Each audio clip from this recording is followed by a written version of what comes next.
Week 9, a week I have very much been looking forward to because this is the type of stuff that actually makes me money, more so than the traditional marketing that we've been going over. And it's not as if I'm saying, and I tried to make this clear last week, I'm not saying, forget the traditional marketing, you don't need to do any of it, it's all off the table. All I'm saying is that very few people are picking up magazines and newspapers and paying attention to junk mail and being open to telemarketing and cold calls and stuff like that. Although I did make it clear last week that your personal leads are still going to be the biggest source of your business. So from that point, once you've exhausted your leads and you're in a slow month and things aren't really feeling like they're moving along, and this is going to happen, it's the digital traction that you can create that can generate new leads, can turn into new business, all that kind of great stuff. So that's what this week is all about.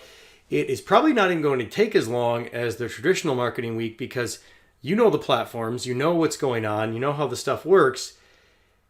I'm just explaining to you how important and what role it plays in the context of real estate. The other reason this particular video is not going to be quite as long is because there's a reason that we've all moved into this realm more so than traditional, and it's not just because of technology. Oh, technology, that's the only reason digital is so great, because it's just as a culture together, it lends itself more to the way we are compared to the way we used to be. Okay, so I will demonstrate that, and we're going to study a concept very briefly called participatory culture so you understand how we got here. I will likely ask you about that in the test as well. So that's how we're going to start today. Digital marketing, besides the obvious and massive shifts in technology, what else has driven the proliferation of digital versus traditional marketing? And if you look at examples of just advertising in general, you will see how that's changed culturally speaking. So I'm going to show you an example of that quickly right here within the video. I'm going to show you a couple commercials for a major appliance brand so you can see how this shift has happened.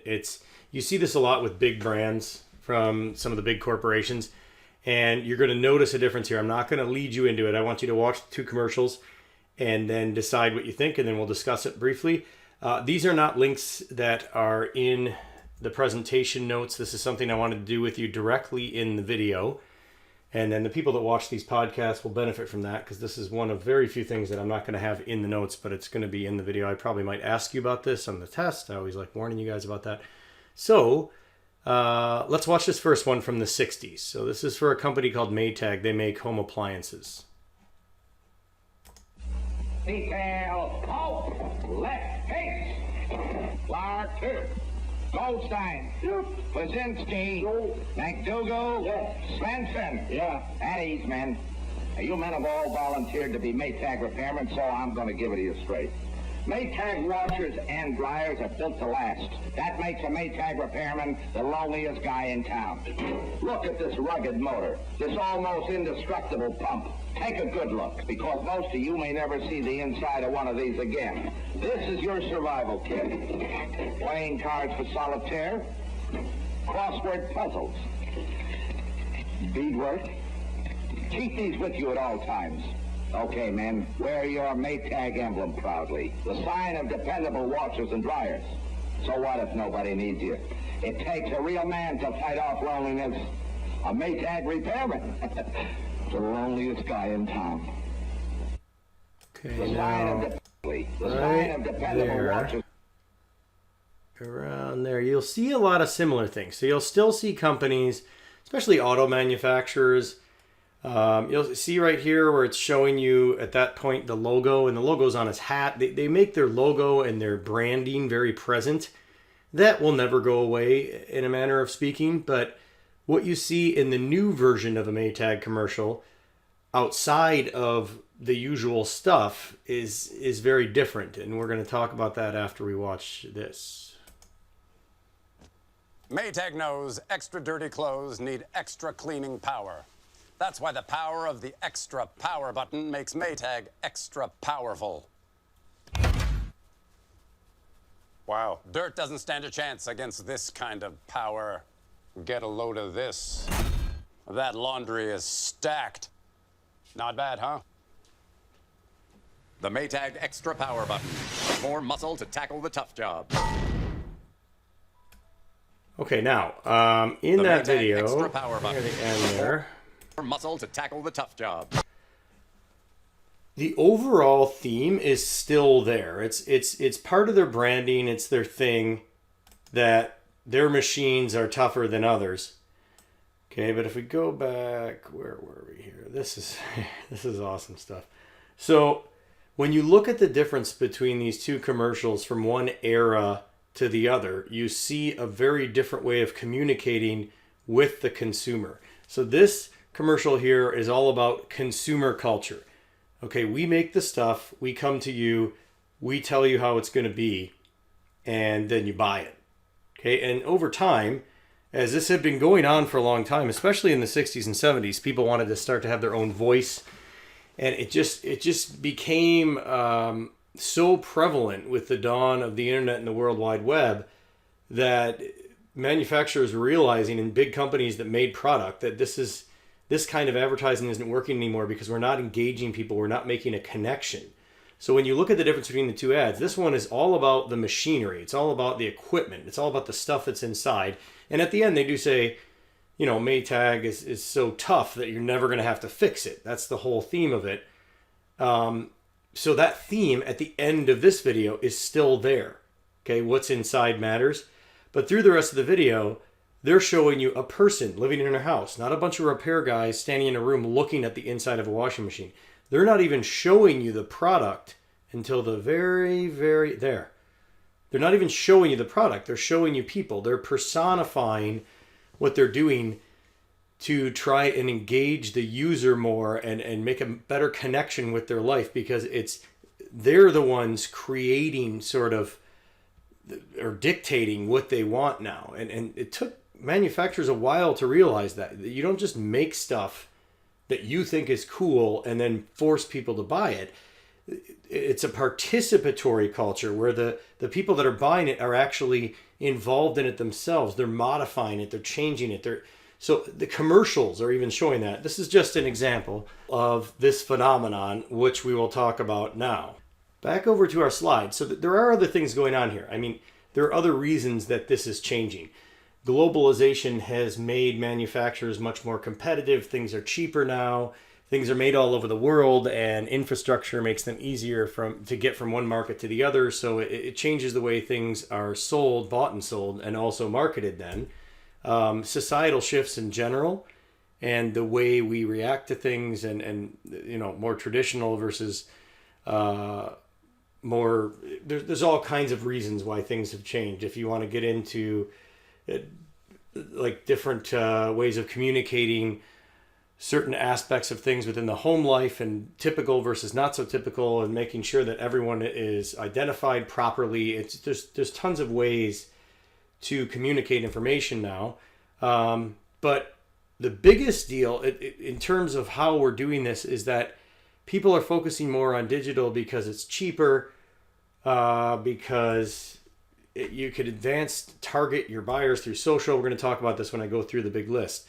You have larger audiences, and/or if you prefer, you can target into a smaller audience, and overall it's more effective. But that's not what I was showing you in those two ads. The two ads are showing you something else that's changed along with all these things. So all this stuff is pushing us more towards digital marketing because we are seeing it as producing us better results than traditional, for all these reasons.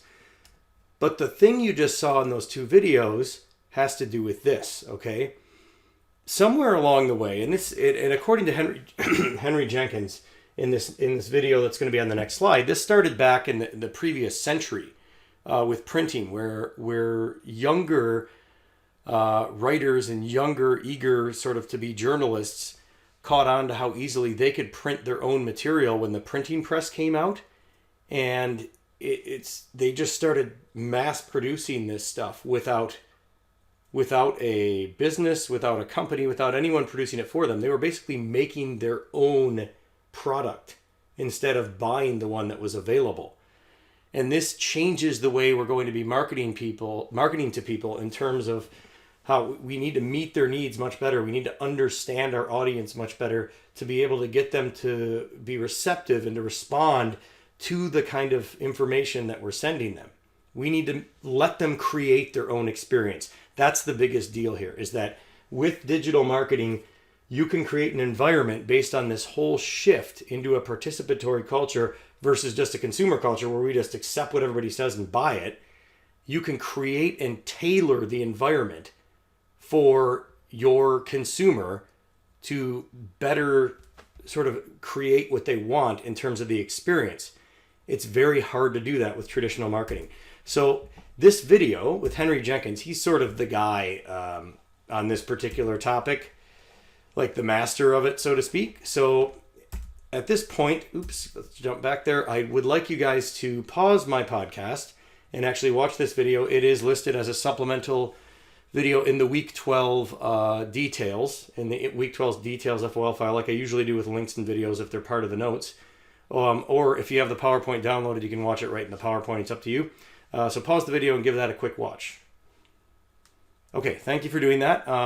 And that does come to our podcast time a little bit, which is why sometimes when I have extra videos, I make these a bit shorter. But as you could see, he even makes a reference to that same thing I did, where younger journalists, younger writers started printing their own material instead of buying what was produced for them. They were just making their own stuff. This was a huge deal for me and my band. We were not well received by magazines like the Billboard and Rolling Stone. Most of the indie punk rock type artists were not. So we had our own publications that people had started independently. And there was a lot of readership with this. And it was good to get press in these publications. So we kept very good relationships with these kind of mediums. And it was a good thing for us. So in terms of how digital marketing falls into this whole shift, it's like I just said. We can better tailor and create an experience for more participation for the user on the other end, 100 times more in the digital environment than we ever could in traditional. And that's what it's all about. And that's where on the top of my big 5 list here, we start, because culture influences behavior, and behavior of your clients we got to look at that in terms of how we market properties. So you can't look back and say, oh man, I used to put ads in the newspaper 15 years ago and it worked awesome. I used to put ads in Homes and Land 5 years ago and it worked awesome. And now you need to look in the now and react to what's happening with technology and digital marketing and put your information in that place. You can't go back to traditional. We're not going back. We're only moving forward from here. So the big 5 list that I just mentioned, here we go, okay? And at the top of the list is a website. So that's why this is digital. Well, wait a minute, Mike, that's not really YouTube, Instagram, Facebook, the modern website, my honorable mentions down here. Those are digital marketing platforms. I am marketing just as much on Realtor.ca as I am with all of these other platforms, because that's where everything starts. Okay, it all starts with a listing. That's why my focus for this particular podcast is more on marketing your listings as opposed to just marketing yourself and your business more. That kind of comes supplementally to marketing your listings. You need listings to really get yourself out there. Otherwise, what are you really marketing, right? And there's nothing wrong with marketing yourself in general. Here's what I do. Here are my services. Here's a postcard. Here's a social post. These are the things I do, traditional or digital, however you're doing it. But if you have listings, you have an actual product to show somebody. So that's why with my marketing, my main focus is getting listings and tweaking just the living heck out of these houses and these properties that I'm selling, so that they are more attractive to people when they're using them, so that nothing is missed. Because what's happening with Realtor.ca is Realtor.ca allows the users to create their own experience. Okay, they can choose via filters and geographic areas what they want to see and what they don't want to see. It's not just a big website like it used to be in the 90s when we had websites where it's basically just a big, huge brochure. You tailor your experience on a website, and the web is the number one place where people go looking for information on real estate. It used to be the newspaper and magazines, now it's the web. And it's been like that for a while. And all of us as realtors have to start coming around to that and paying more attention to the details in our listing. So the reason this is at the top of my list is because everything trickles down from there. If you're asked to list something exclusively, we'll talk about that in later weeks where we talk about listing documents and how all the paperwork works. You would be asked to list something maybe with a sign and not put it on the MLS. And that then you do have all these platforms to work with. I don't know why some sellers choose to not go with Realtor.ca given the power it has, but that's the number one landing place for well over 90% of people in Canada that are looking for real estate. We don't have the different websites in the States. There's several of them that are competing with MLS.com in the States. There's Trilio. There's here. Let me just pull up a quick list of these things so you guys know what I'm talking about. But I don't want to get into this in a way that will make you think that these are options for us in Canada. We have Realtor.ca, and that is the number one place. There really is nobody competing with that. So this is the big one, Zillow. You probably heard about it. It is getting a little bit of traction in Canada, but I don't know any realtors that are using it. It's set up in a way that you can be here as an agent and it will contact you. So listing agents are putting this on. You see it sometimes in the Toronto market, basically because sellers are hearing, oh, my friends in Ohio, and they said they all use Zillow and it's so great and all this stuff. Nobody is using this in Canada. And one of the reasons it's so great is because it includes all this kind of information like this. And if there's any price history on it or anything like that. So all they have is what basically goes into this listing, because we have some privacy issues in terms of publicly posting as licensed realtors prices, stuff things have sold for, exact addresses, all that kind of stuff. It is still public information in registry in Ontario, as I will discuss with you guys in later weeks here. But in the States, that stuff is just all posted. So if I go to Zillow.com and I look for something in the States, I just want to make sure I get this out of your heads, because this is not something at this point that you need to worry about in the Canadian market. It's just another place to show pictures of a house that happens to be listed. And at the end of the day, it's just going to drive traffic back to Realtor.ca. So here's a place my mother was just looking for recently. So you guys know, if you watch my introduction, I am from the States. So if I go in here and I look at a listing like this, there's mortgage information. There's just more details, right? Here's the year it was built. There is a housing association cost. There's price per square foot. If you go down here, it tells them the estimated sales range of all the stuff around it that's selling. And it gives you a price. It sold last in 2019. Oh, it just sold in 2004. That was a long time ago. Wow, that price really hasn't changed much. That must have been brand new then. And it gives you the tax history. It gives you all sorts of stuff. And we're not set up that way in Canada or Ontario right now to make this work. But all of it's already working on Realtor.ca. So with a much smaller population density, you just don't see this catching on when you're missing half the details that it's popular for in the States. So in Michigan, I get just as much information. I'd have to look that stuff up as a licensed realtor in Ontario, and they're already giving it to me right here. What it last sold for, what the estimated value is. That's crazy. That's like a lot of information. So we don't get to do that in Canada. Other competing sites like Trulia that I mentioned, they don't even have any Canadian listings. So these sites are not getting traction. Everything is all hubbed through Realtor.ca. Okay, so from there, you as the listing realtor, when you start to get listings, you have to do everything else you can to push people through to contact you. So if you have something where the price isn't going to make a lot of sense to people, you can gear your marketing to other platforms to try and get them to call you first. But most of the time, what they're going to do is they're going to end up on Realtor.ca. And as you can see, based on my discussion of participatory culture, they can customize their experience here. They can choose residential or commercial. And by making those choices, they can determine which category they want to be in, price, bedrooms, baths. There's other filters here they can set. So this is about the experience. And then as they do that, they'll stumble across listings that fall within these categories. So this is why I'm always telling my realtor colleagues and my students, now that I'm teaching this course, do not miss any details. I've seen realtors list places with less bathrooms than they actually have, more than they have. So we're going to take a look at a couple examples, and I'll try it and explain to you what I'm talking about and why, in terms of digital marketing, one of the most important pieces is the thing you're going to do automatically anyway. There is no additional cost to putting your listings on Realtor.ca. This is automatically what you will do as a listing agent for a seller. You will get the paperwork put together. We're going to go over all that paperwork in week 12. You get it all put together, and then you'll put it through your board system, and it will post on Realtor.ca. Most realtors, that's all they do.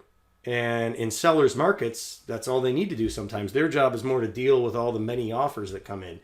I work in a market where things don't go to multiple offers. It's very rare up in Grand Bend, so I have to work a little harder to get things sold. So I'm going to show you the other platforms and the other avenues that I use to market things, but my number one piece is still the Realtor.ca listing. So let's just look for a couple examples. So Realtor.ca allows you to just type in a town. I'm not even going to use the filters. I'm just going to see what we have here for residential. And as licensed realtors, you do want to check the public MLS. So you do want to check Realtor.ca at least a couple times a week, because as you will see in later weeks, and I'll surf around a little bit here. This is my board login. So we log in there and we can see the sold listings, when they expired, all that kind of stuff. But I also check Realtor.ca because you can actually list properties in some areas from separate boards. So you should always be checking both locations. But this is where your listings will all go. So here's the Lucan area. So this is a small town just outside of London. Excuse me. And prices have been going up as London's been going up. And I always like to see what's going on there to see if it's continuing to move with London. Here, let's check out these first couple. Here's a great example, okay? Here's a lot. So it's a vacant lot in Lucan where you can build a house, okay?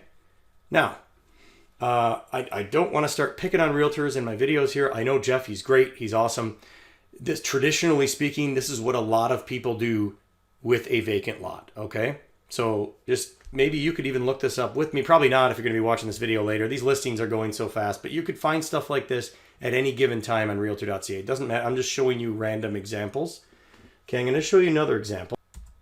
Okay, so this is a lot that I sold last spring. It was a while back. It's just I just pulled up a random. I do a fair amount of vacant land, but this is a good example because vacant land is one of those situations where realtors in the past, they have like a graphic with a little post on it, or it just says building lot for sale or something, and they just put that on there because they don't think there's any need for imagery.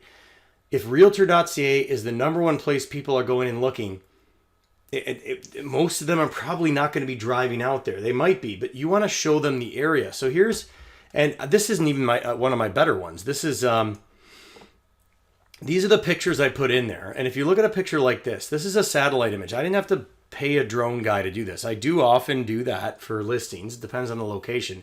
But location factors are huge. Geography is a big deal for people. So if you're listing a vacant lot and there's no way you can show a bunch of pictures of it that really give people an idea of what the lot's like, show them stuff like this.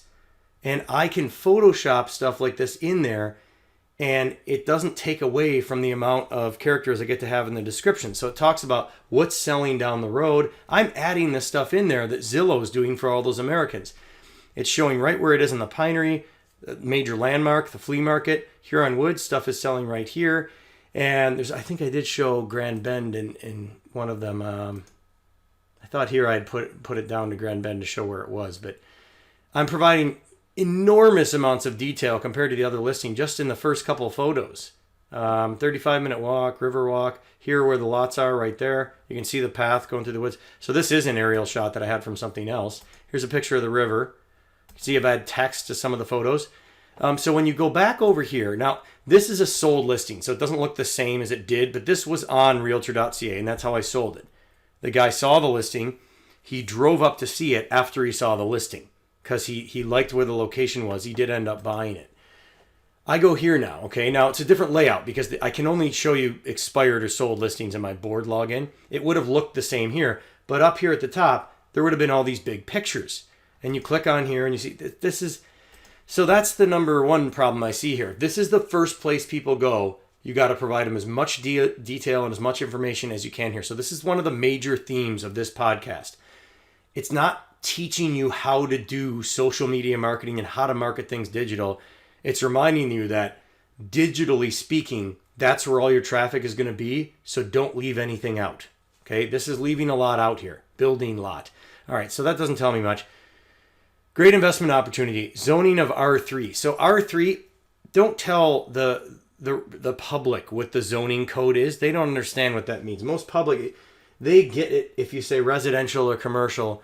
Realtors would be able to look that up for the public. And when you list something on your board, you have a special section, if I use this listing as an example, where there are comments, private remarks they're called. These are only seen by the other realtors, okay?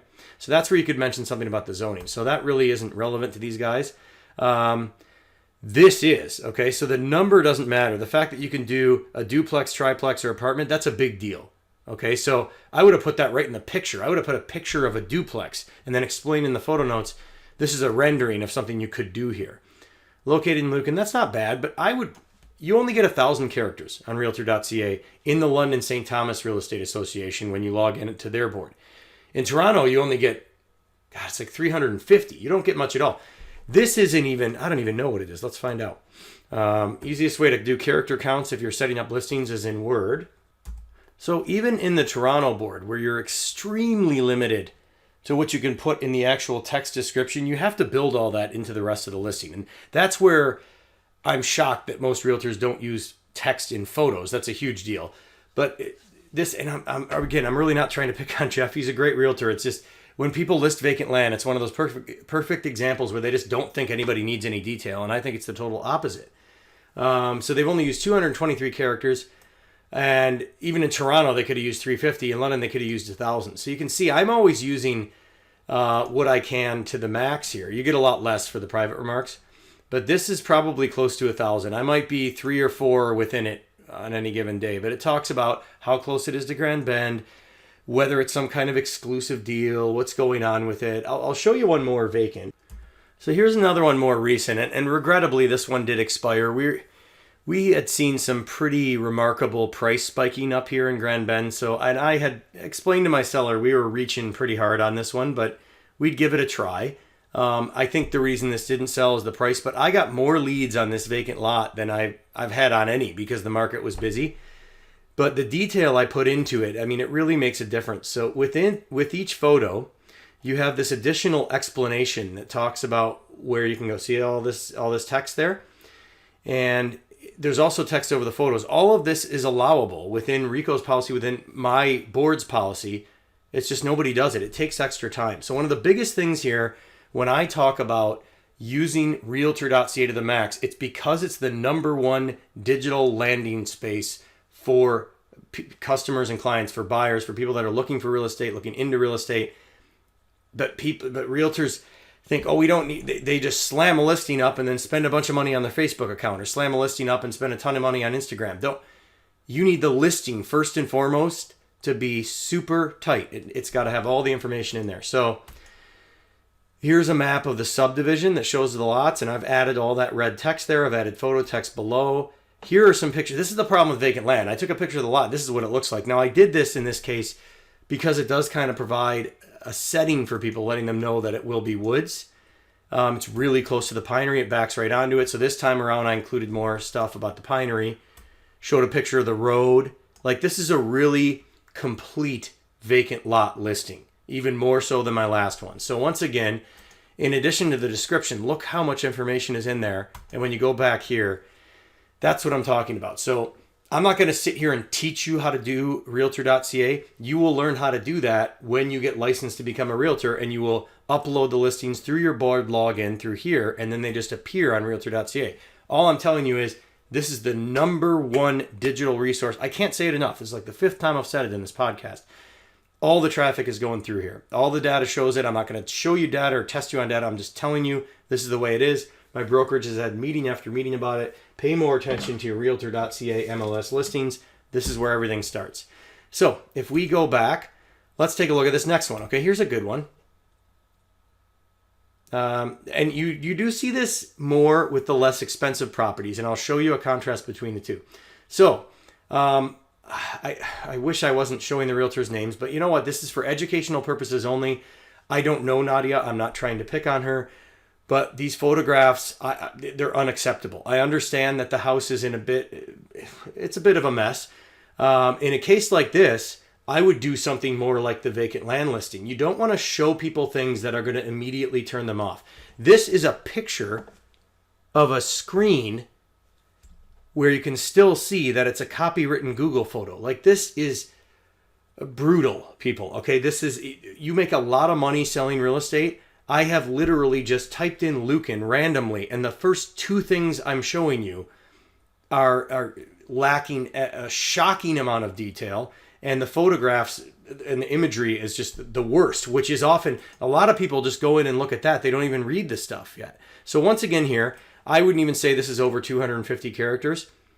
I think there could be a little more information provided about Lucan and the kind of market it is. They just won the hockey award. Why do I never see one realtor in Lucan mention that they won the hockey award? You guys know what I'm talking about. All through the beginning of the course, I talked about how important it was to focus on location factors and be proud of where you're selling and make sure that people know that you're part of the community and all this stuff. This is, it's nonsense, okay? It upsets me that realtors make money posting things like this. Now, she did post some photos, at least. There's a fair amount of them. It looks like this seller may have passed away, and the family's maybe in the process of packing up. You can see things in boxes and things sitting on chairs. I would have waited until you could get a chance to get photos where things were packed up. I wouldn't have listed it yet. I would have just said, no, let's get some pictures. Oh, we have to list it right now. Okay, well then let's just list some really good pictures of the outside, and we'll talk about Lucan and how great it is, and say, photos coming soon. Please book a showing to learn more. It might even be a selling tactic. Instead, this is what we get of the outside, a picture of a computer screen. I could not have chosen a more perfect day to do this podcast because now here's the thing. In a seller's market right now, at this price, a lot of stuff will sell very quickly. I'm not sure about this place. This is looking, I don't know. This is probably priced about right. I'm not sure this is going to fly off the shelves, but not one picture of the backyard, no picture of the neighborhood, no picture of the street, no pictures of Lucan, no talk about Lucan, just a bunch of information that would basically scare the crap out of most buyers. Okay, so, and the reason behind a lot of this is it takes a lot more time to put all that extra effort into a listing to make sure everything's done right. You have great photos. And realtors can make the argument that, oh, I'm not going to do that for my lower end listing. That's where I make a ton of money. You don't ever turn down business. If you're going to sell a house like this and you get a 3.5%, 4% listing, maybe even higher than that, that could be a fair amount of money. I mean, that's you got to put more effort into this. This is not good. So let's see if we can step this up a bit. Here's one closer to 400,000. This is, see, the second I look at these pictures, I'm like, oh, that's a bit dated, but that's a pretty good looking kitchen. That's not bad. It's got some space in it. Nice. Okay, this isn't bad. This is nothing special, but the house is clean. The lighting's okay. It's really hard without an SLR camera and the proper settings to be able to get the windows so they aren't washed out. My photographer does it quite well. I'll show you some photos in a second. It has to be done with multiple versions of the same exact shot. It's actually HDR. I don't want to turn this into a photo class, but if this was a professional photographer, that should have been dealt with. Other than that, I do like these photos. Pianos are always scary if they can't get moved out of the house. That's one of those forever free items. Not bad. I would have used maybe a wider lens in here to get a little more floor space in the picture. Like I can say, we're going to talk more about photos next week, okay? But this is better. At least it's better. Let's say, oh, come on. And this is where, so look, no text under the photos, okay? 200 character description, all caps, which is a horrible thing to do for accessibility. Don't ever do it. And beyond that, pretty much once again, just overall lack of detail, right? You don't go into a house like this. There's a lot I'd like to know about this house. Does the attic have development potential, or are those bedrooms in the attic? if he would have listed those in the photos to tell me which is which. They are listed here, and they tell you which floor, ground level, second floor. Well, what's going on with the basement? Is there potential there? There's no pictures of it. So if I look here and I look for basement, it'll usually say that there's a crawl space and there isn't any basement. So if I search for basement, I know, so it's a full basement. Okay, it's unfinished. So I'd like in the room listings, I'd like to see then lower level and have that listed as a storage room. Right? Otherwise, people might see that and not everywhere you can add detail, you add detail. Okay, so even for a better listing, I'm still not a huge fan. Okay, let's try one more, and then I'm going to show you one of mine. So, and I don't want to turn this entire lecture into, that's really good lighting. There, so this person drew the shades, but you can see the trees. So this is really good lighting. It's better. You can see the trees outside. The aspect is good. I mean, these are good photos. Once again, no text under the photos. Why would you not describe when this renovation was done? Hey, look, granite countertops. They're pretty good. They're a nice, easy granite, goes with everything. That's probably quartz, actually. You can add all that into the photo description when you run out of space into the public text description, which this person did a good job with, okay? This is, I'd say we're in the 900s. That's a lot of text. And you want to put it, and look, they've added all this information. And it's not as if automatically I expected as price goes up, so should the quality of the listing. But props to this couple here, they're a team, for putting together a nice listing. I don't know why everyone's missing the photo notes. Maybe I shouldn't be talking about it in my videos because I don't want to give away all my secrets. But adding the text in the photos has literally gotten me sales because people are missing details that you just can't fit in only 1,000 characters, okay?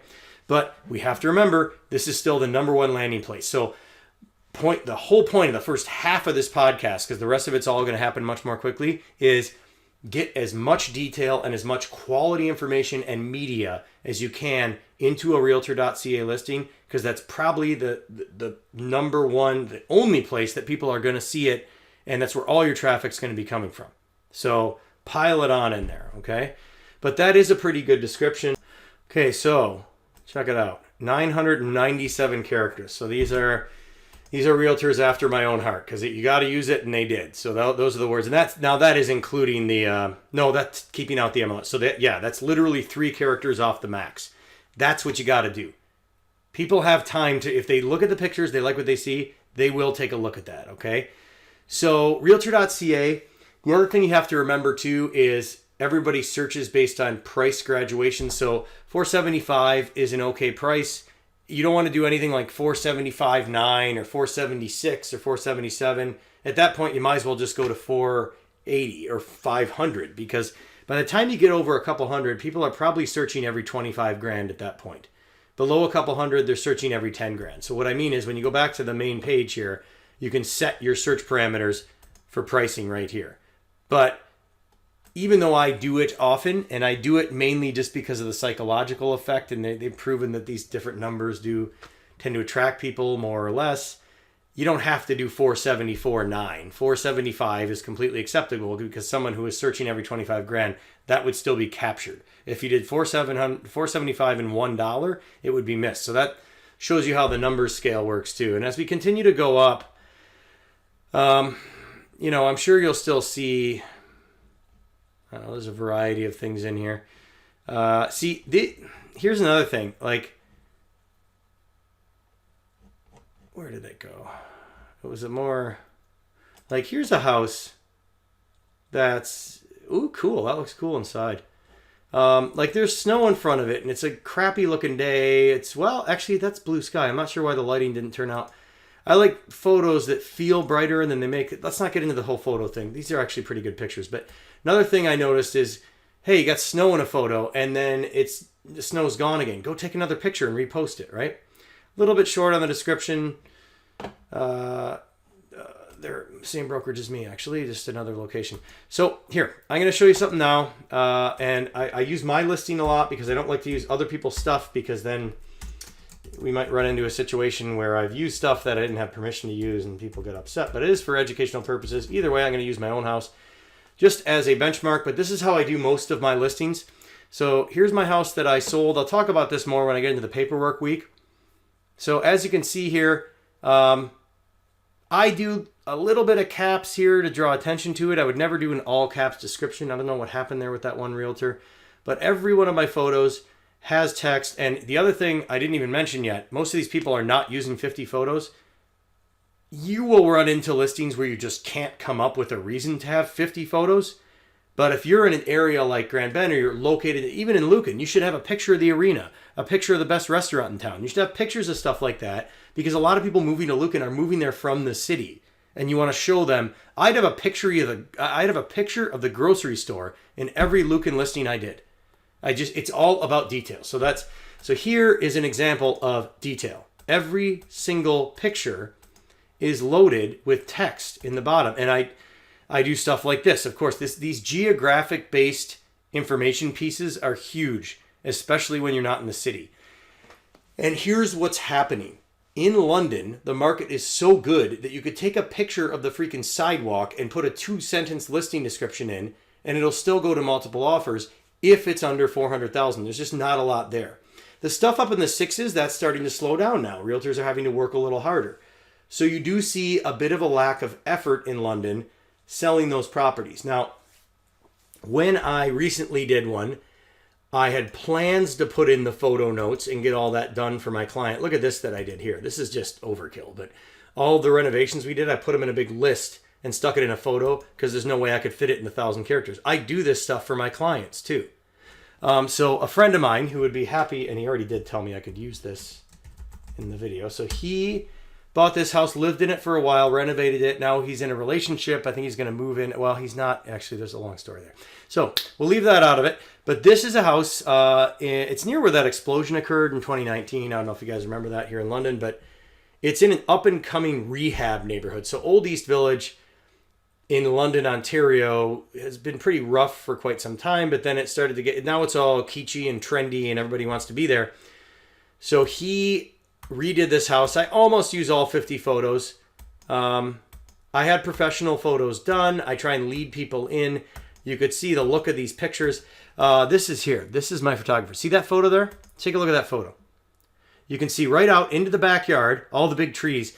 That's done with HDR, okay? If you can't do that, well, some of these smartphones are really good now. I shouldn't say you can't. I don't like that right there in my own listing. I don't like that I left that in there. I was following him around trying to make sure everything was tight and clean. I should not have left that in there. It's a spacer for the dishwasher to go in.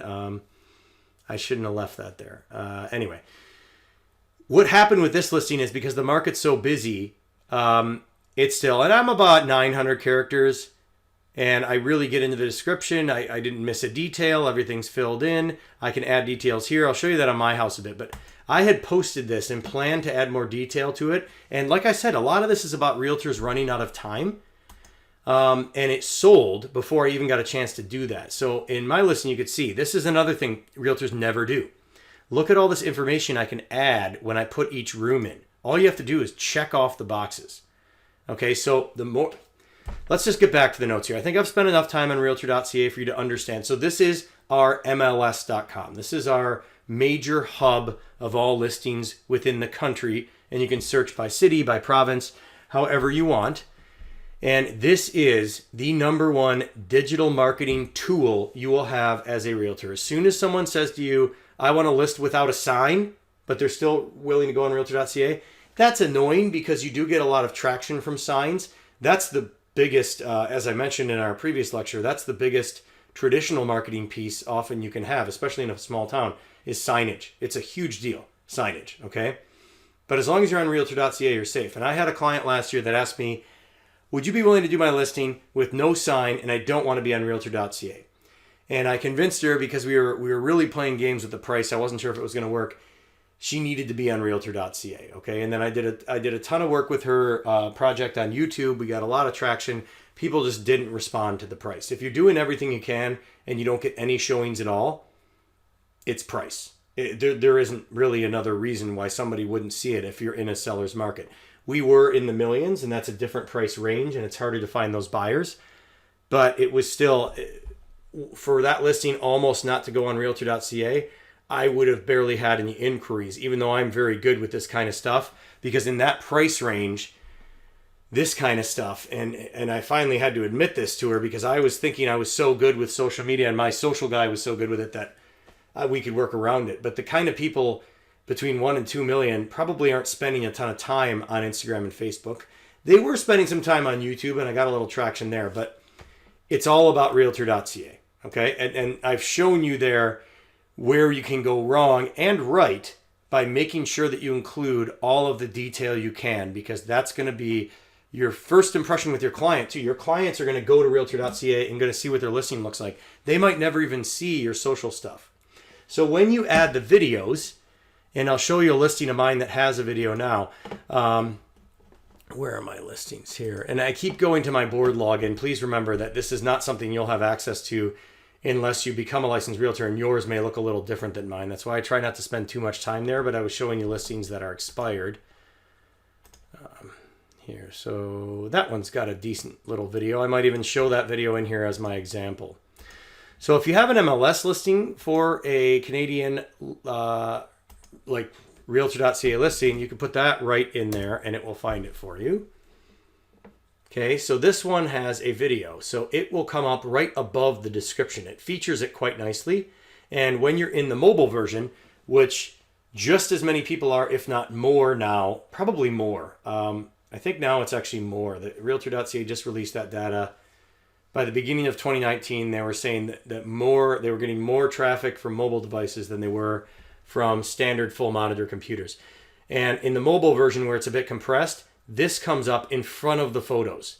And the video is something you can use to tell more of a story. So, and here's where I'm transitioning into the next big thing. So we've covered Realtor.ca ad nauseum.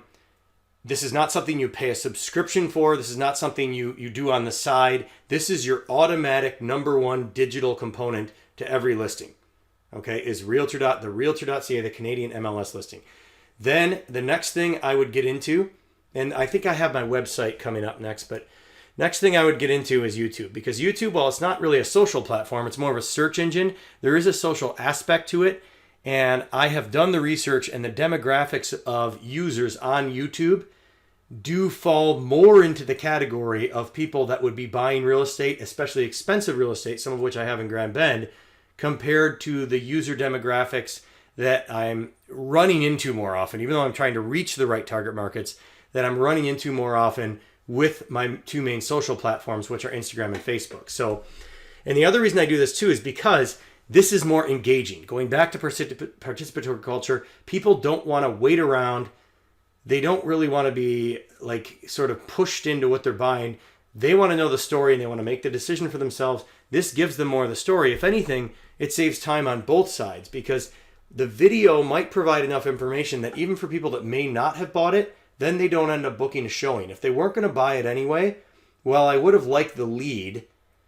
I'm busy enough that I probably don't need to do a showing just to get the lead that I may or may not close months or even a year down the road. So the video is a great tool to provide lots of information. But what I've been doing lately is I'm leaving the price out of the video so that people have to go looking for more.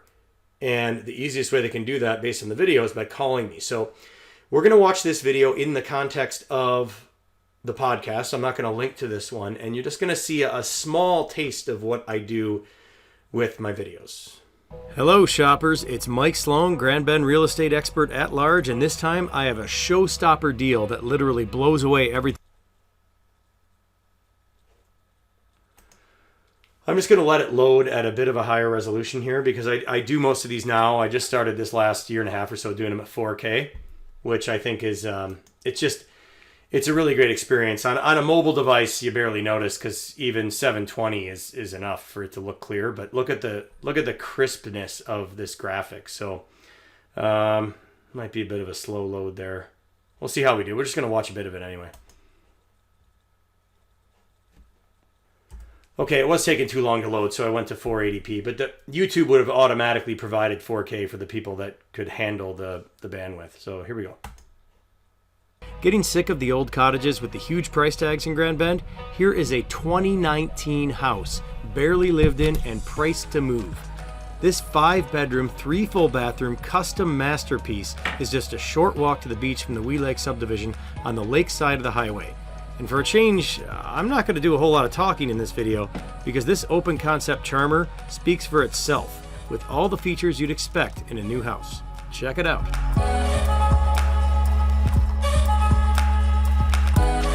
Okay, see, so right there. So this is a bit different than most of my videos. If you were to find me on YouTube, you could see my video very narrative. There's a lot of storytelling. There's a lot of background information. And I've had buyer after buyer and sellers tell me how much they appreciate the level of detail because it just makes everything easier when they get there, if they end up getting there. It's just, it's a big deal to tell the story. And the best way you can do that is with the YouTube video. People freak out if they're not this short. This is a short one. But that's not the case. The data has also shown with that, you can make the video 5 hours long. As long as you get them within the first 2 minutes, you've caught their attention. The video has done its job. So with my house that I did, my video is one of the longer ones I've done in a very long time because I combined 2 videos together. I actually did a bike tour to the beach. That's the next one I'm going to show you in a bit here. But and we're not going to watch the whole thing. But I had many people tell me that they watched it right to the end because they wanted to see how to get to the beach. And the people that bought my house, that was one of the things they liked, is that, sure, if they spent some more money, they could have been in one of the full beach access subdivisions that was much closer to the water. But to be able to legally, like, just walk right into the pinery and hike to the beach through there, and they're outdoor enthusiasts, that was just as good for them. And they got more house for their money a little bit further back from the lake. And I explained that in the video in a way that they knew what they were getting into, and they rushed up to see it, and I sold my house quite quickly. The video helped a ton. This is one that hasn't sold yet, but some of the showings I've had have been because of the video. And I try and make it clear how big it is in the video, but everybody's telling me it's too big. They like the price, just too big.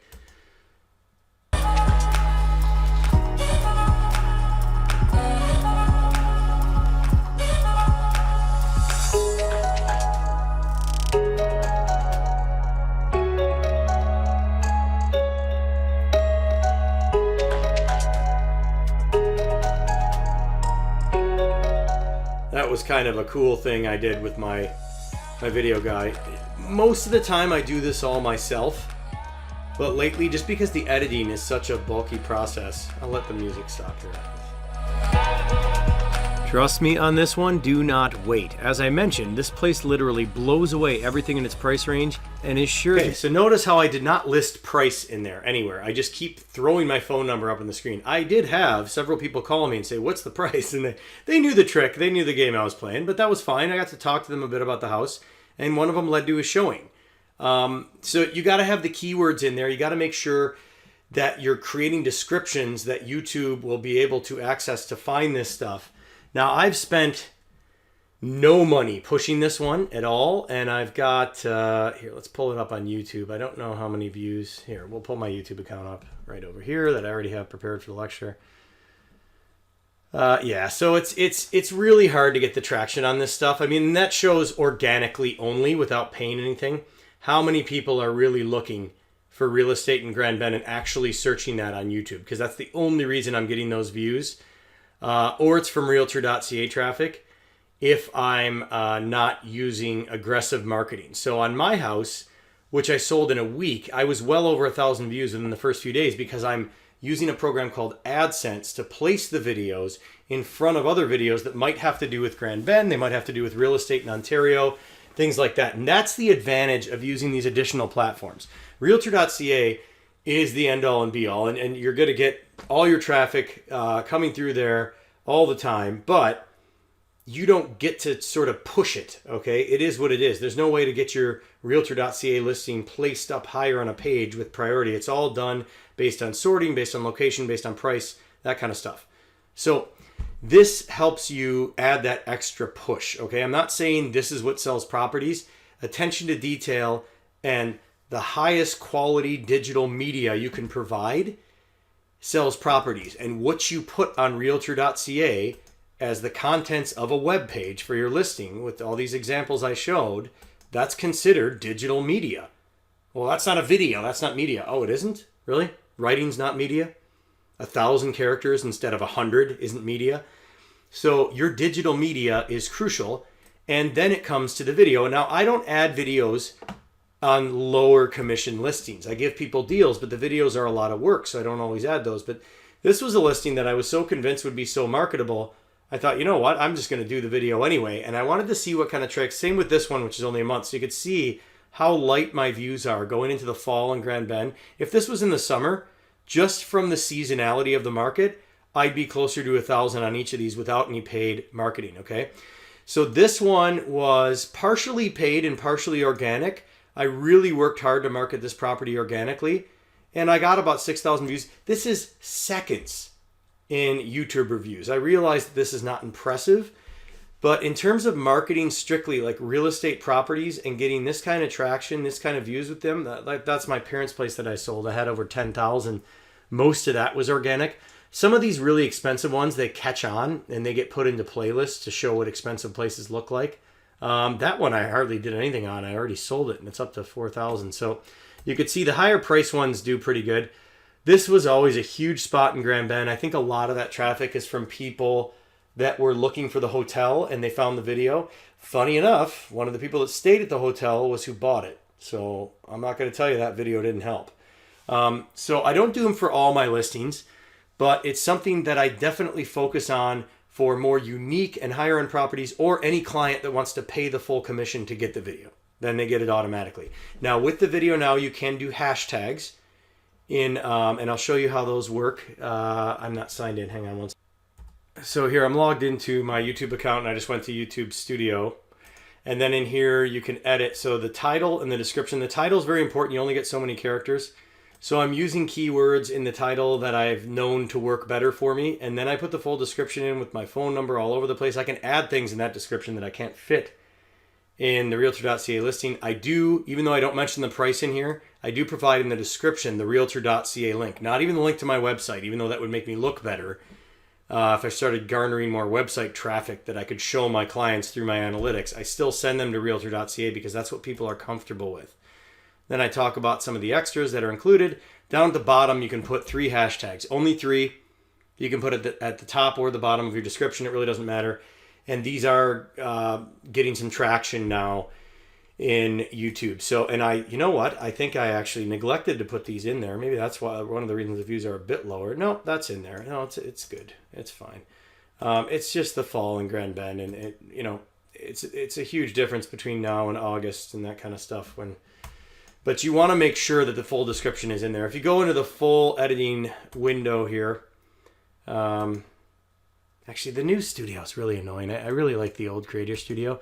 The reason I'm spending a little bit of time on this is because I am asking you as a part of your final project, which is posted in FOL content, all the information on your final project.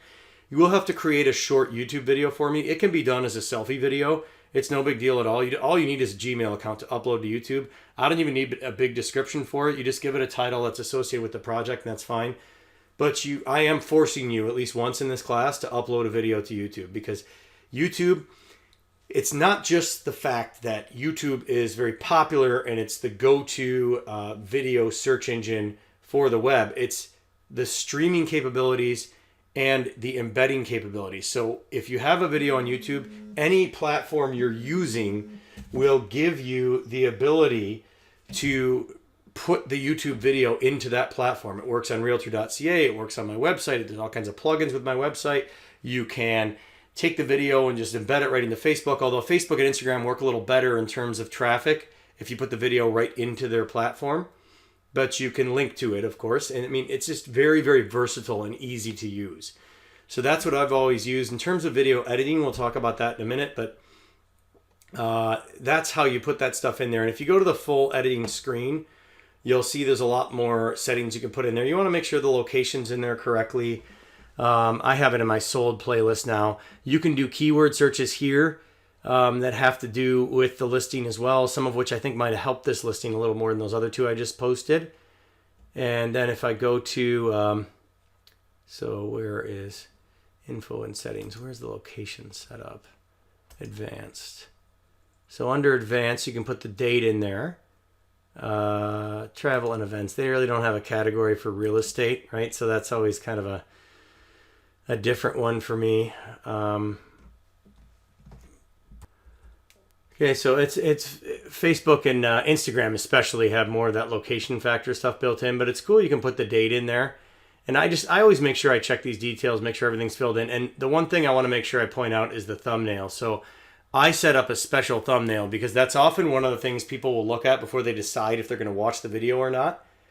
And I was playing a little bit of a game here with this award winner thing. And then there's an asterisk where if you go down in the video contents, it actually acknowledges that I made up my own award category and gave myself an award. Because you can't just give yourself awards and make that official in real estate unless you explain this stuff, which I did, and nobody called me out on that. I thought that was kind of cool. That's the first time I've tried something like that. I usually don't try and test the rules of the Real Estate Council of Ontario, but yeah, you do want to make a clever thumbnail to try and attract your viewers. So that would be the transition from Realtor.ca into YouTube. And it's the AdSense program that I use to run that video in front of other videos that would have similar content. And they kind of decide how that's lining up. And that does increase my views. Okay, next we're on to Instagram. So now we're going to get close to wrapping up. Even though I have these two massive platforms left, I'm not going to spend a ton of time on this. Our guest speaker this week is mostly talking about Instagram. He'll mention Facebook a bit as well. But it's just a matter of doing it. It's not like I have to sit down and teach you guys how to use Facebook. Or Instagram for that matter. But a lot of people aren't using stories, and that's a pretty big deal. So if we flip back over here, I have these open as well. We're going to close up the login there. YouTube we're done with. So we have Realtor.ca and we have the big video platform, okay? And I'm going to talk about video production as we wrap up the slides, but then we do have social platforms still. I give LinkedIn a bit of honorable mention. It's gaining some more traction, especially professionally speaking. If I was a commercial realtor, I might be using it a bit more. My LinkedIn account is mainly for Fanshawe College, so I don't spend a lot of time ever talking about real estate in there. I don't like to mix Fanshawe and real estate. Fanshaw's my first job. The fact that I do this stuff in real estate just makes me a better teacher at Fanshawe, really, even if I don't sell much. So that way I can go and show you things like this, where I actually have an Instagram account where I've got over 7,000 followers, which is no big deal, but it's there, and I want to show you how I break this up. So I have content, and the traction in the content is helped by lifestyle shots like this and groups of shots. I got to start doing more video as well. Things like that. So I try and mix it up as much as I can, but I've been really bad lately about sending my social media guy more lifestyle shots, which I was going to do for him today, and I plan on doing that. We'll see what happens. But you try and mix it up a bit. So you don't want to just inundate people with stuff like this. If yeah, I know, log in to continue. Anyway, I don't need to really show you the full Instagram account. That's how you guys can find me. I'm Graham Ben Real Estate. You're happy to follow me. You will see more stuff going into the spring too. I'm always more aggressive in the spring with my stuff. But Instagram has been really good to me in terms of giving people, people just like it because it's less intrusive. They really do. So it just gives people more of a visual view. They don't have to communicate about it. And I've got listings off of this, and I've sold a property from it. So it actually works. Quality of imagery, quality of description, all that kind of stuff I've already talked about. All the same rules apply. Good grammar, good spelling. I don't think I mentioned that yet. So you got to make sure you're very careful with all this stuff and that you look professional, and that at the same time, it's not all business all the time, okay? Because my Instagram account has also become my lifestyle account for my family as well, and I need to do a better job of it. It's bad. I mean, I don't know when my guy's last post was. 4 days ago. That's not too bad, but it's still not enough. If he had more content, he'd be posting more. Now on Facebook, I made a conscious choice not to use my personal page. Most realtors use their personal pages for the purpose of marketing their real estate business. I just think for the amount that I actually use Facebook to communicate with my friends and family, which is not very much, that's the last thing I want to do to them is constantly be posting stuff like that. So I have a separate page, which does give me less traction. It really does, but it works. And I've had a lot of people inquire about the posts I've been making here. So Facebook, I mean, it is what it is. And I'm seeing less of the lifestyle shots. Yeah, this is just all full on real estate. So I got to talk to my social guy. We got to work on this. So that leads me to the next thing I was going to talk about. I have gotten so busy, and I do have my second job as a realtor. It's not my first job. I teach at Fanshawe College. I really don't have time to fully manage and push content through 2 to 3 social platforms all the time, a few days a week. I just can't do that.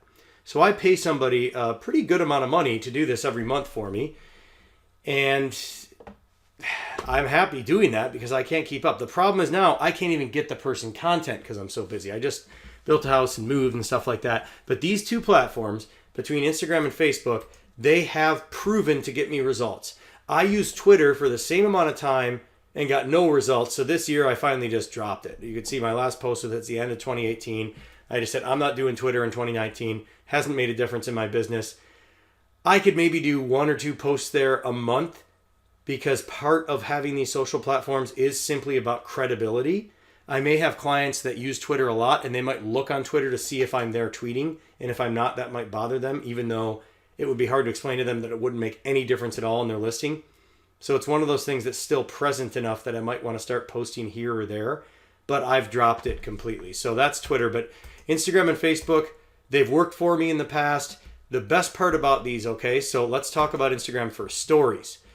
Stories can be geared specifically toward, Instagram it's almost like they're doing this all on their own. You can boost posts and you can pay for additional campaigning in Instagram, and I do some of that. But the stories in themselves do that without even spending the extra money.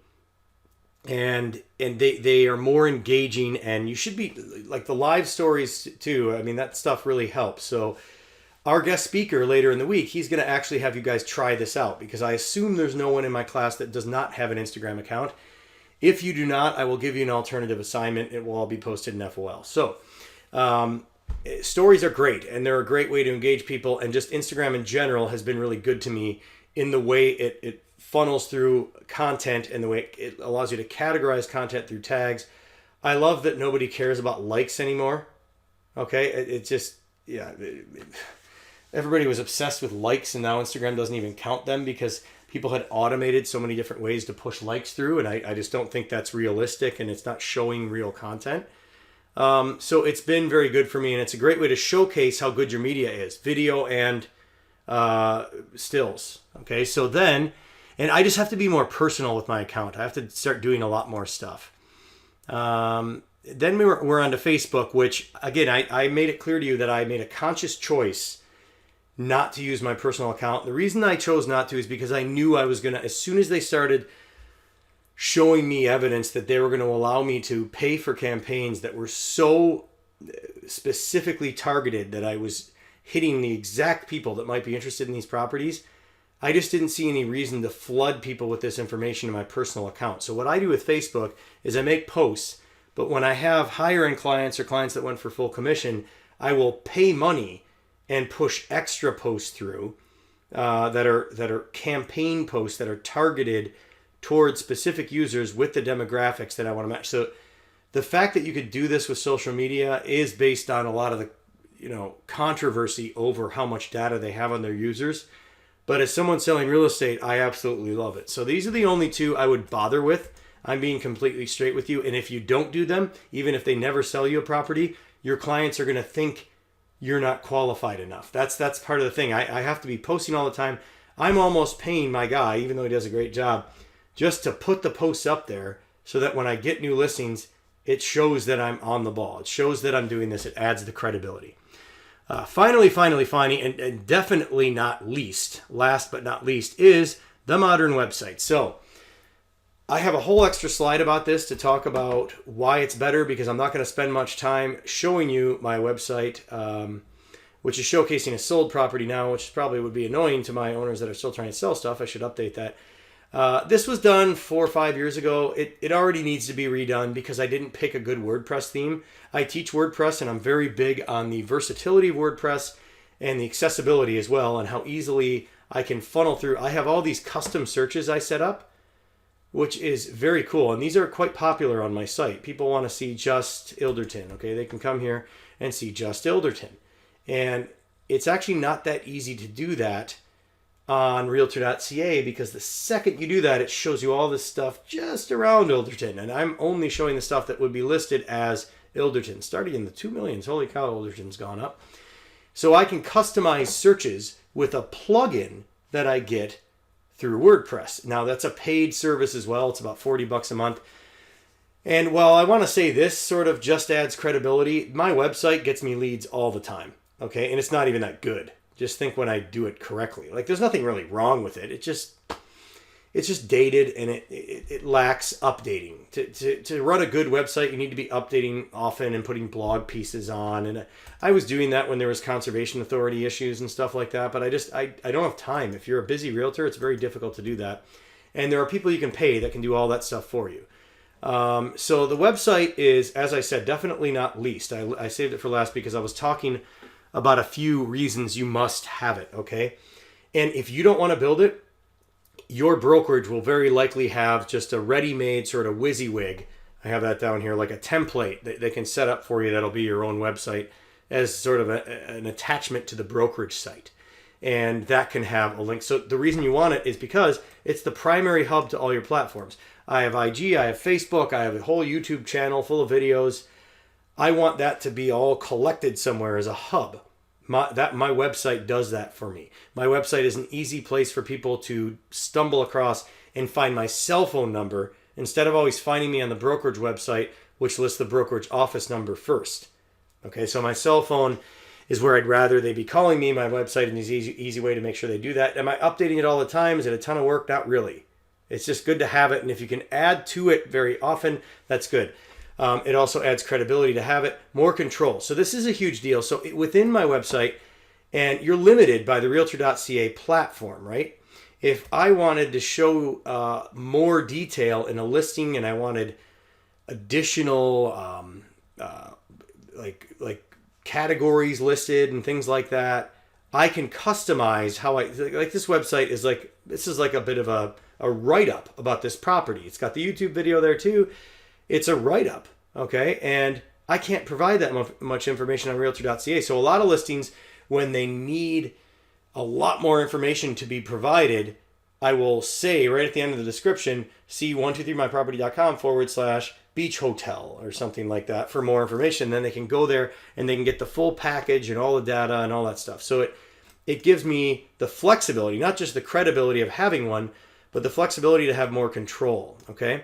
As I mentioned already, you can build your own from scratch. WordPress is very easy and very user-friendly to do. I have lots of videos online about how to use WordPress, or you can use like a standard sort of pre-built sort of box design, just drop everything in there type of website just so you have one. But without WordPress, it's very hard to get those custom MLS feeds coded in. You have to have those custom coded in. If you have WordPress, it's just a plugin and you can just follow the instructions. And I've already shown you the custom listings I can set up. This is an additional, so it's another way to up your commission too, which I should have had in there. I should put that in there right now, because that's another reason to have these additional digital marketing features is to add to your commission base. Because you, oops, what is my keyboard doing? Because you can do that by doing things that other realtors might not offer. Most realtors were not offered to make a completely custom website just for your listings. And I will do that depending on the commission paid for certain listings. So it's another way to do that. So those are the big five. Honorable mentions, I'm probably not going to ask about much on the test. I might ask on the test if some of these don't fall into the big five. But your big five are Realtor.ca, YouTube, IG, Facebook, website. Done. That's it. You think it's complicated, but it's not. I know I've spent an hour, or the better part of an hour, talking about this stuff. And that's not really a long podcast for me, but I want to go through with you the details of why these things work, what you might want to do with them, that kind of stuff. And that's why Realtor.ca took the longest, because your first thing you need to do is put a detailed, high-quality listing together. And as I've said many times, that does start with photos and media and stuff like that. Okay, so we'll come back to this in a second. I'm jumping all over the place in the slides here. So will you need some basic skills to make this high quality listing? Yeah, you probably will, okay? Photoshop would really help. There's what is that application called? The free one. I think it's called GIMP or something. There's lots of stuff out there But if you can stumble across a version of Photoshop that's maybe old, even that would help. And the subscription base of the Adobe Suite it's almost worth having if you're going to start doing a lot of photo and a lot of video stuff. Remember, if you're a realtor, that's all deductible. And as a Fanshawe student, until you graduate, you can still get that pretty cheap. Okay, Final Cut is a Mac program. So for video production, these are a few I'd recommend. I get a lot of help now with my videos because I want to do stuff in 4K, and my computer isn't even set up for 4K yet. But it also saves a lot of time. You want to try to hone these skills as much as you can to not have to pay for them. But when you get a big budget listing, just pay for it. It saves time. Narrating, telling the story, so you should be able to write well. Always remember to have a focus on geography. And overall, based on the things we just mentioned here in these bullets, have good software, have good equipment. Okay, don't take pictures with your cell phone unless you have a brand new, like a Pixel 4 or like an iPhone, like right off the shelf, whatever it is now. You could be watching this video a year later, the Pixel 4 is already old, but these are phones that will actually take pictures that are almost as good as an SLR camera, but still can't compete. So when I do my own photos, I have a $3,000 package that I use to do my own photos. It took me a while to save up the money to buy it, but now it helps because I don't have to do professional photos for every listing, which actually that saves some time in itself. But you should know when to hire it out. You'll see a listing, you'll just be like, I'm not going to be able to photograph this. I need my guy with the special lenses. I can't do it, okay? But you will have to have the high quality media along with the good writing to put together that listing that we talked about is the most important piece all the way back at the beginning here, okay? So I did want to mention some of those skills. All right, now before we wrap up, and I know I'm jumping around a little bit here, but that's what happens sometimes with these slides. I do want to make sure you understand with digital marketing overall, the focus in real estate is on listings. The reason for that is because it's hard to really push yourself digitally without having stuff on Realtor.ca because that's where all the real estate traffic is. If you want to push yourself personally, your business and all that stuff, we talked about that a lot prior to this week. That's going to happen with that sphere of influence, your personal connections, your friends. I wouldn't waste a lot of money on traditional marketing. You already know that. But if you have listings, that's when you can really start getting some digital traction because then you have a reason to be pushing on Instagram and Facebook. You have stuff to show people. Now you can start those accounts right away and not have listings to show them and just be doing lifestyle stuff and tips and tricks and all that kind of stuff. But if you go through months and never have a listing, you're going to look like you're not even working. So what I would suggest as an experienced realtor is to wait to really launch those social platforms until you at least have a couple listings at a time, or at least one. Otherwise, it's going to look like you're just saying, hey, I'm a realtor, but you're not really selling anything. Okay, so it all starts with listings. Then, ancillary to that, you can push yourself, your business, your services. And somewhere in between, not at Realtor.ca, but when you have the social platforms running, and even a little bit in some of your videos, you can reference the lifestyle and your niches and why you know so much about this and that kind of thing. So this is, you can start to see how this course is starting to piece itself all together. All that stuff we learned at the beginning, you can use that to be better at the stuff we're learning now. Okay, and then wrapping it up here, other tips. What did we learn today? Stop posting listings and not using all the text space you have. It is insane. You guys are crazy not to use it all. Secondly, get proofreaders, get second opinions, get people to look at your stuff and let you know if you're, like I did that video on that one on Jennison that I showed you earlier in here. I didn't really get into showing you much of my video. I decided to save that for the end. And with that video, I left a hose on the deck. And you can see in the other shot I got it out of there. I didn't even notice it. And then the whole thing was done. I wish somebody would have just told me, hey, because we probably could have even fixed that. There's ways to get things out of there. But anyway, I should have had more proof viewers then. Don't oversaturate. Don't have like 2 listings and just keep reposting them over and over and over again. You got to mix in lots of lifestyle stuff. Be careful with that. You don't have to worry about that on the main platform, which is Realtor.ca, because you can't really oversaturate there. You have to have listings and that's it. And always have good photos, which is a great segue into next week, which is all about imagery. And you'll have a cool little assignment to do next week too. So this week, you do have one small assignment. It will be related to the guest speaker. Video will be posted after this one in week 9. It will be I'll tell you right now what he's going to ask you to do. He's going to ask you to do an Instagram story post it, and then repost on whatever engagement you got, if you got any. And it's that simple. So all I need is a screenshot of those two, of your Instagram account from when you did the story, and then afterwards if you got any engagement. And he'll explain it in his video, and there will be instructions posted on FOL as well. Now to wrap up, you know what? I'm not going to include the video in here. You might as well just Google it and watch it and get some more views.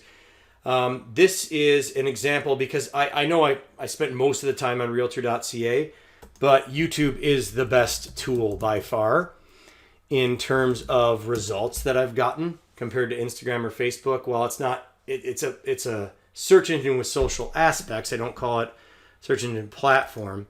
What you can do is go into YouTube and just search this first collection of words, and you will find my video, and then you'll see what I'm talking about in terms of truly telling the story, a true narrative. Now, obviously, it's for my own house, so that's why it was easier to do. But this is what I have done for many clients, and it's worked. And at the point when I did my video for my own house, it's one of the most recent ones I've done. This was done at the end of the summer in 2019, so it is one of my best ones. And like I said, it is longer, but as long as you capture people within that first minute or two, I had feedback from a lot of people that they went and watched that video. You don't get much feedback. You don't get the kind of stuff you do. Yeah, I got no comments at all. I never get comments on my real estate videos. People contact me, and that's what I want. So, what are the big 5 platforms? You know them by heart without looking at the slides? We're at Realtor.ca, YouTube, Instagram, Facebook, website. Those are your digital drivers. That is what I'm talking about. So, that's it for today. You'll have a guest speaker. Not too bad. You'll have a guest speaker coming up after this video and a small assignment. Next week, we'll be on 2 photos and a small assignment for that. We'll have lots of little assignments going into the end of the term that you can pile up to boost your grade up if you didn't do too well on the first 2 tests. Don't worry about it. You have lots of ways to make up your mark. I will see you next week.